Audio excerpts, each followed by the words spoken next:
Hi there, boys and girls. Welcome to Pajama Prayers. It's really nice to have you with me tonight. I look forward all week to spending time with you, so thank you for being here with me. We have a great show planned, and we're going to begin with a nice fun game of hidden pictures. Are you ready? Good luck to you. Can you find what's hidden in this picture? Can you find an envelope?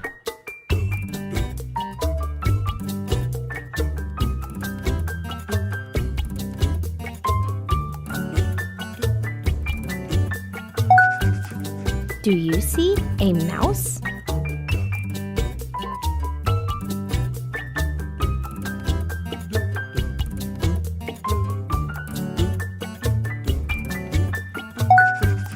Can you find a baseball glove?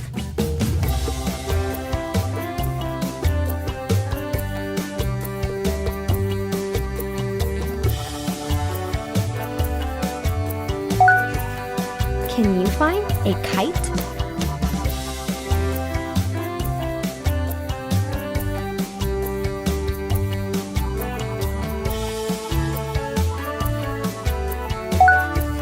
Do you see a baseball bat?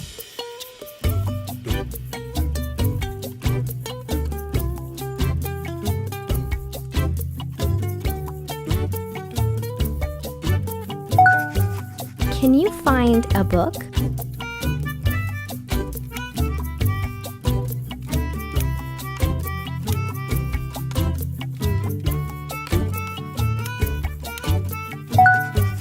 Can you find a boomerang?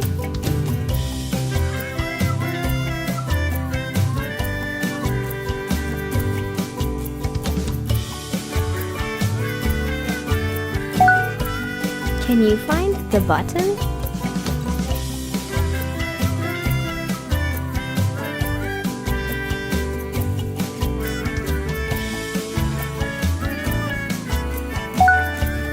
What about a lock?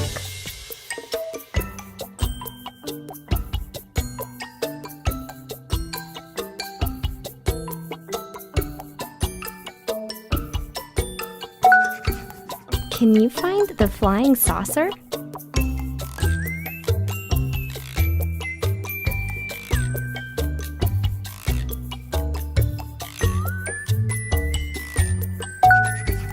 Can you find the canoe?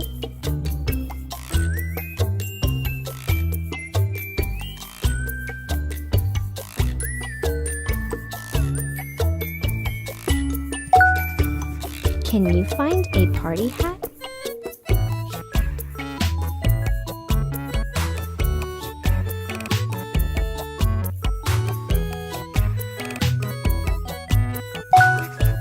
Where is the pencil?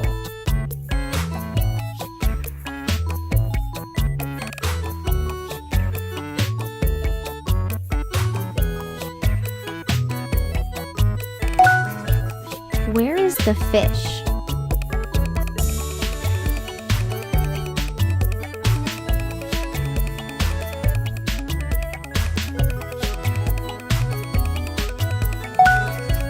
What about a paperclip?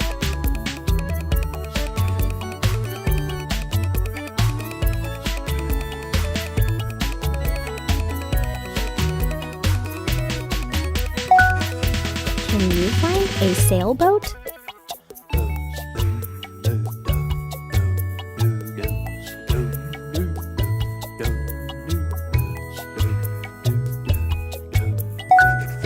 Can you find a banana?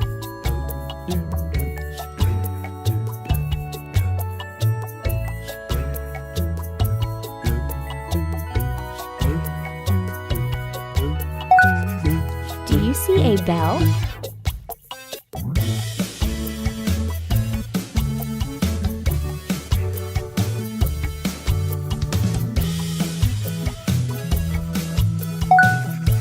Do you see a fish hook?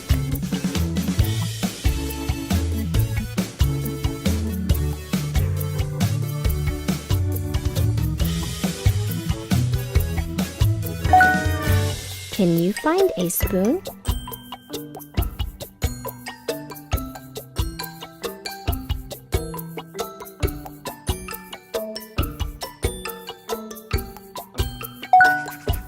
What about a fried egg?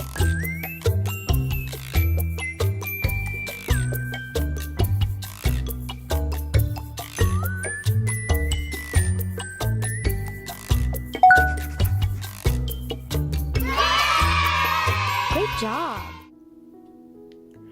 Did you enjoy that puzzle, boys and girls? Did you notice how many people were crammed into that little Jeep? I don't think I would have wanted to be in there. But it was a fun puzzle. We're going to move on to our story tonight. The title of our story is A Hat for Ivan, and it's written by Max Lucado. I hope you enjoy it. A Hat for Ivan by Max Lucado. Ivan was a happy boy. He lived in the town of Hatville, a place where everyone wore hats. Not just any hats. The doctor wore doctor hats.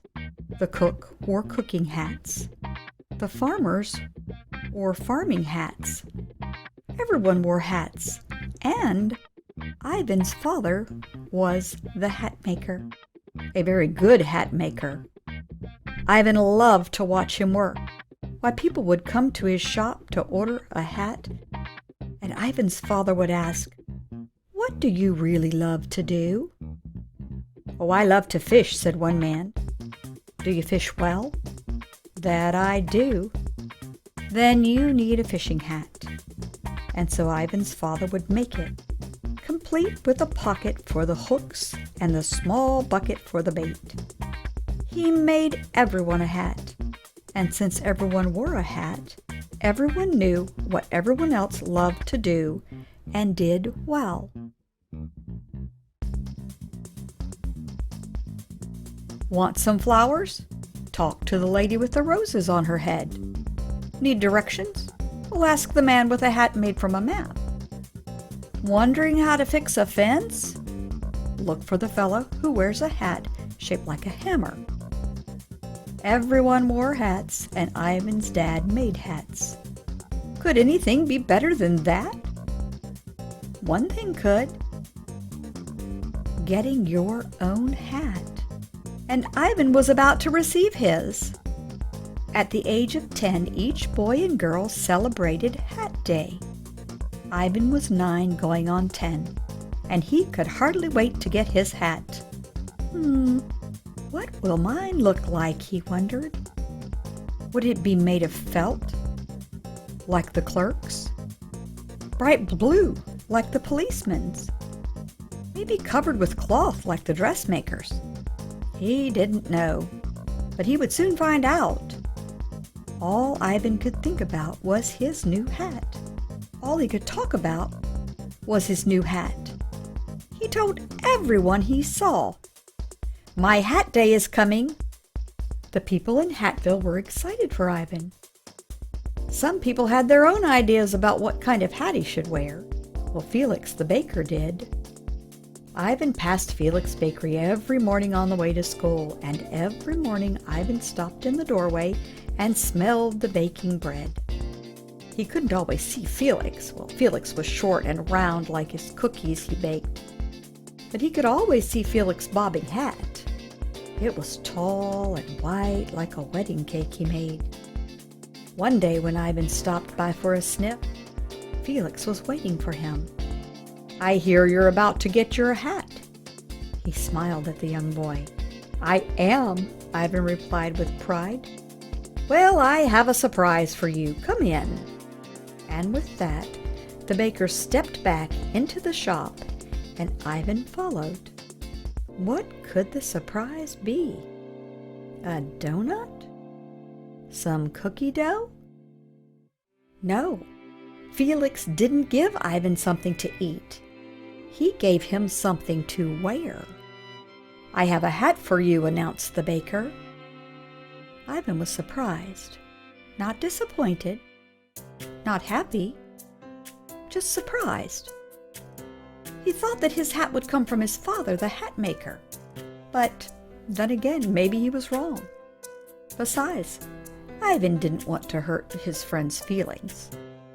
"Well, thank you, Mr. Felix," Ivan said, taking the hat. "Go ahead, put it on." And so Ivan did. But it was too big. It fell not just over his eyes, but over his whole face. "That's okay, little friend. It will soon fit. Just wear it anyway." Well, Ivan didn't know what to say except thanks again. And he turned to walk out the door, but when he did, he ran into the wall. "Here, I'll help you," offered Felix, guiding his friend to the door. "You look great, just like me." Ivan started to say thanks again, but he tripped on the step and fell flat on his back. "Funny," he said to himself. "I thought my hat would fit me better than this." Well, since he walked the same path to school every morning, Ivan was able to feel his way down the street. Soon the scent of daisies and roses told him that he was nearing the flower shop. And when he heard the hammers pounding, he knew that he was near the carpenter's shop. And the sound of music told him he was passing by Miss Anita's piano studio. Miss Anita loved music, and Miss Anita loved Ivan. Ivan's father had made her a special music hat. Wide, round, with tiny guitars on top, and piano strings dangling from the brim. Since each string had a bell on the end, well, everyone knew when Miss Anita was near. It was a different sort of hat, but it was perfect for Miss Anita. No one else would want to wear it. But Miss Anita wouldn't be without it. She loved that hat, and she loved Ivan. And she loved it when he stopped to hear her play. Of course, on this day, she didn't recognize him. All she saw was a tall hat on a small boy. "Who are you?" she asked. From within the hat came a muffled voice. "It's me, Miss Anita. It's Ivan." He heard her quick steps on the wooden floor. "That's not the hat for you," she declared as she yanked it off his head. "It's not?" he replied. "Well, of course not. There is only one hat for you." Suddenly, Miss Anita disappeared into her studio and came out with a very different-looking hat. "I made this just for you. I've been working on it for days. Here, try it on." Well, Ivan was surprised, not happy, not disappointed, just surprised. He'd never seen a hat like this one. "Funny," Ivan said to himself. "Miss Anita is a good musician, but she's not a good hat maker."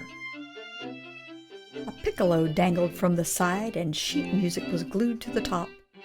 Bells and whistles hung in front of Ivan's face, and a drumstick dangled like a ponytail on his back.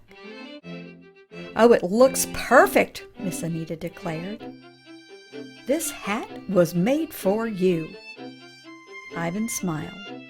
The music teacher turned and walked back into the studio, pleased with herself. Now Ivan had two hats, one in his hand and one on his head. He didn't like wearing either one of them, but he didn't want to hurt anyone's feelings. He didn't know what else to do except keep walking to school. But the hatmaker's son was barely down the street when he met a new problem. "Ivan!" The voice was deep and big, and it belonged to Bruno the firefighter. "What is that on your head?" "Miss Anita gave it to me." "As a joke?" "No, for real." "It's a good thing I came along. I knew your hat day was near, so I brought you a gift." For the third time that day, a hat was placed on Ivan's head. Well, this hat was just like Bruno's. It was long and red and very shiny. A piece of fire hose was wrapped around it, and a miniature ladder stood straight up on top. The big fireman held the hat steady, while Ivan tightened the strap beneath his chin. "Now that is what I call a hat," Bruno boomed in his deep voice. Ivan stepped back, and when he did, he fell over. The hat was so tall and heavy that the boy couldn't keep his balance. Bruno helped him up and stepped back, and Ivan fell again. "Well, you just get used to it, Ivan," Bruno told him. "I did." And with that he turned to leave. Ivan tried and tried and tried to stand, but kept falling backwards. He stepped back as fast as he could until his back was against the wall. "Thanks, Mr. Bruno," he shouted, although he didn't feel thankful. Funny, Ivan thought to himself. It's easy for Bruno to wear this big hat, but it's hard for me. What he did feel was confused. When he had left the house, he had no hats. Now he had 3, and he didn't like any of them. With one he couldn't see, with the other he didn't want to be seen, and with the third he couldn't even stand up. What was he going to do? He did not know what to do except to go on to school. So with one hand holding the heavy hat on his head and one hand holding the others, he carefully walked the rest of the way.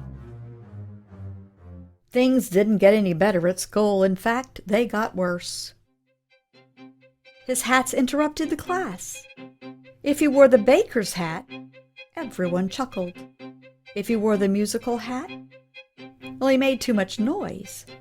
He tried to keep Bruno's hat on his head, but he kept falling off his chair. "Ivan," the teacher finally decided, "maybe you better go home."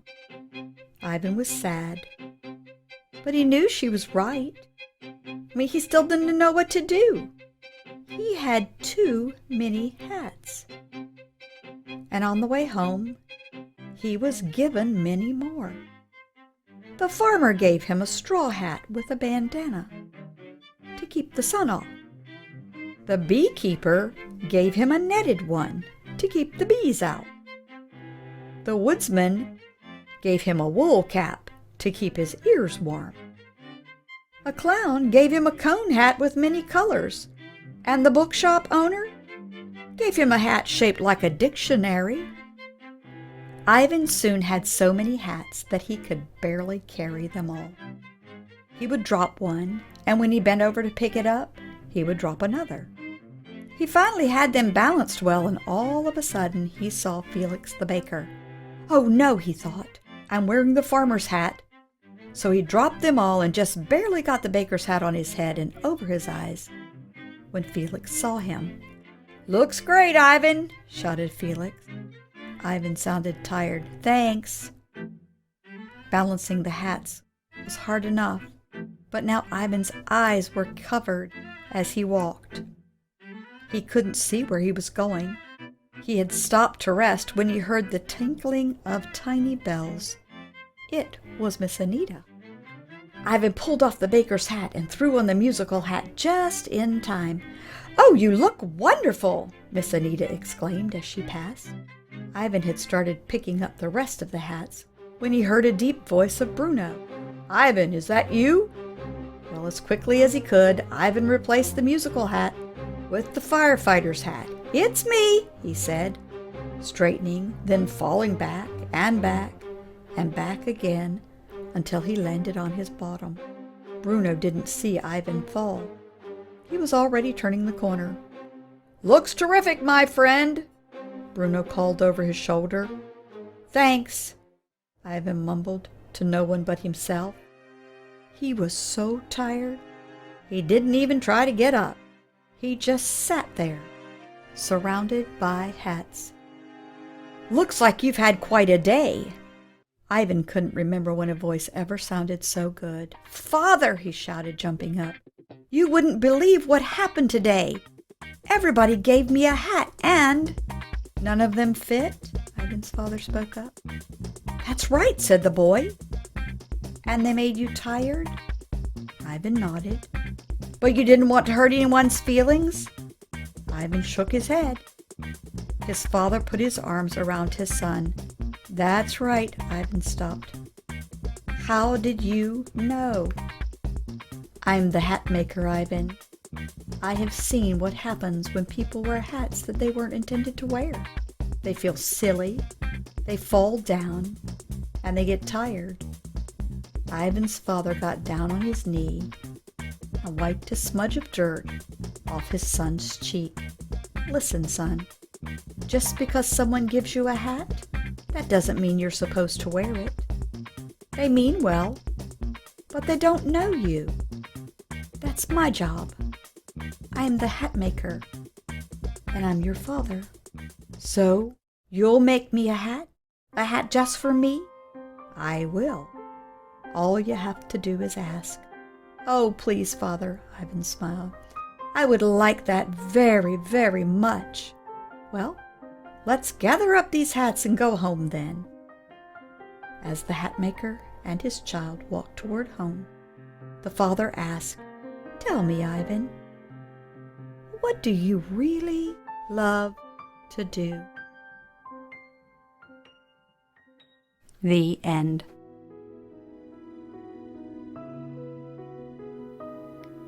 Our scripture verse tonight comes from the book of Jeremiah, chapter 29 and verse 11.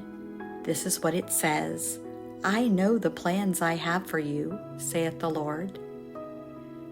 Boys and girls, your Heavenly Father created you and the plan for your life, and He knows exactly what's perfect for you, and He will take care of you. You can trust Him. Well, we're all out of time tonight. Thank you for being with us. I hope you have a wonderful week. Remember, you are not what people say about you. You are not what you have. You are not what you do. You are a beloved child of God. Turn to someone there with you and say, "You are worth more than you know, capable of more than you think, and loved more than you can imagine." Good night.